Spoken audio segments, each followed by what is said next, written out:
1 जून से देश में आम लोगों की जेब और वित्तीय योजनाओं को प्रभावित करने वाले कई बड़े बदलाव लागू हो रहे हैं और ये बदलाव आम लोगों की जेब पर सीधा असर डालेंगे। इन्हीं के बारे में करेंगे बात। इस वीडियो में अंत तक जानेंगे ऐसे कुछ बदलावों के बारे में जो आपको फायदा देंगे या फिर कराएंगे नुकसान। नमस्कार, मैं हूं आशीष त्रिपाठी। न्यूज़ 18 के इस डिजिटल प्लेटफॉर्म पर आपको बता दें कि अगर आप निवेश, बैंकिंग या टैक्स से जुड़े हुए हैं तो इन नए नियमों को जानना और समझना बेहद जरूरी है ताकि समय रहते सही फैसले लिए जा सकें। आज से income tax, credit card, mutual fund, banking, Aadhaar और प्रोविडेंट फंड अकाउंट के संबंध में जो कुछ नियम हैं वो बदले गए हैं। क्या है ये नियम? चलिए शुरुआत करते हैं। पब्लिक सेक्टर की तेल कंपनीज ने 19 किलोग्राम वाले कमर्शियल एलपीजी सिलेंडर की कीमत में 24 रुपए की कटौती कर दी है। तो सिलेंडर जो कमर्शियली आपको लेना होगा तो वो 24 रुपए कम दाम पर आपको मिलेगा। और इस कटौती के बाद देश की राजधानी दिल्ली में कमर्शियल एलपीजी सिलेंडर के खुदरा कीमत 1723 रुपए 50 पैसे हो जाएगी। और इसके साथ ही 1 मई को भी कमर्शियल सिलेंडर की कीमत घटाई गई थी। बाजार नियामक सेबी ने ओवरनाइट म्यूचुअल फंड स्कीम्स के लिए नए कट ऑफ टाइम लागू किए जो आज से प्रभावी माने जाएंगे। और नए नियमों के मुताबिक अगर कोई निवेशक दोपहर 3 बजे तक ऑफलाइन आवेदन कर देता है तो उस पर उसी दिन का NAV यानी नेट एसेट वैल्यू लागू होगा, जबकि 3 बजे के बाद के आवेदन पर अगले कारोबारी दिन का NAV लगेगा। तो वहीं ऑनलाइन ट्रांजैक्शन के लिए कट ऑफ समय शाम 7 बजे तय किया गया है। और आज से कोटक महिंद्रा बैंक अपने क्रेडिट कार्ड पर रिवॉर्ड्स में कटौती और ब्याज दरों में बढ़ोतरी कर रहा है। दरअसल कोटक, रॉयल, लीग और अर्बन कार्ड्स पर हर पॉइंट की वैल्यू 10 पैसे से घटाकर अब 7 पैसे कर दी गई है। तो कोटक 811 कार्ड्स के रिवॉर्ड वैल्यू जो 25 पैसे से घटाकर अब 10 पैसे और इन्फिनिट कार्ड पर 1 रुपए से घटाकर 70 पैसे कर दी गई है। साथ ही ब्याज दर भी 3.50% से बढ़ाकर 3.75% कर दी गई है, यानी 0.25% की वृद्धि। आज से EPFO अपने नए वर्जन EPFO 3.0 की शुरुआत कर रहा है।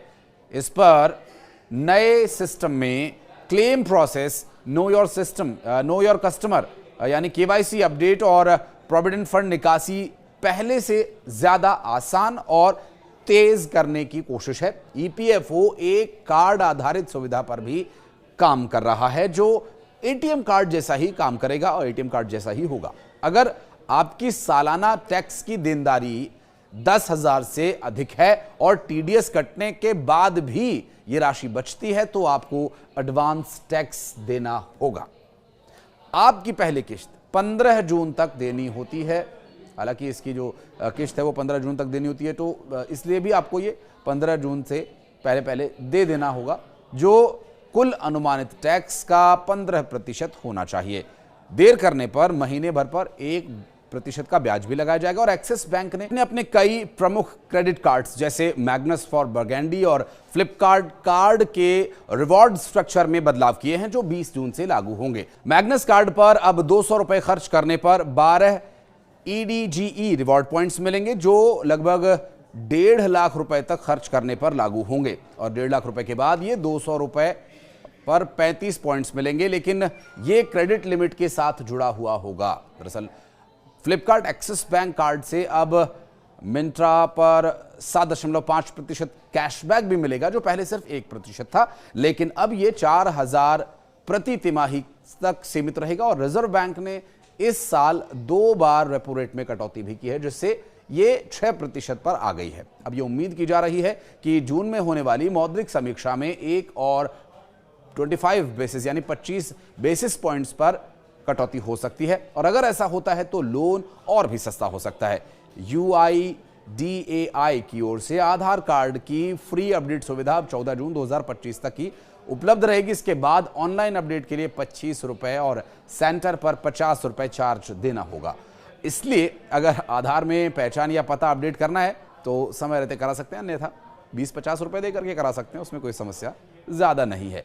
एनपीसीआई ने एक नया नियम जारी किया जो ऑनलाइन पेमेंट के संबंध में है, जिसके तहत अब यूपीआई पेमेंट्स के दौरान अब यूजर को असली रिसीवर यानी अल्टीमेट बेनिफिशियरी का नाम ही दिखेगा, क्यूआर कोड या एडिट किए गए नाम नहीं दिख सकेंगे। ये नियम 30 जून तक सभी यूपीआई ऐप्स पर लागू किया जाएगा। तो ये कुछ फाइनेंशियल विभाग से जुड़े ऐसे बदलाव हैं जो आपके जीवन में ज़रूर प्रभाव रखते हैं और ये हर एक व्यक्ति से जुड़ा हुआ है इस वक्त, क्योंकि ज़्यादातर लोग ऑनलाइन किसी न किसी रूप में बैंक ट्रांजैक्शन या फिर यूपीआई के माध्यम से जुड़े हुए हैं। तो इस वीडियो की जानकारी अगर आपको इन्फॉर्मेटिव लगी तो शेयर कीजिए, अपने दोस्तों को बताइए और उन्हें भी अपडेट कीजिए बैंकिंग और आज से हो रहे इस नियमों के बदलाव के बारे में। और कुछ कहना चाहेंगे तो कमेंट सेक्शन में आपके लिए दरवाजे खुले हुए हैं।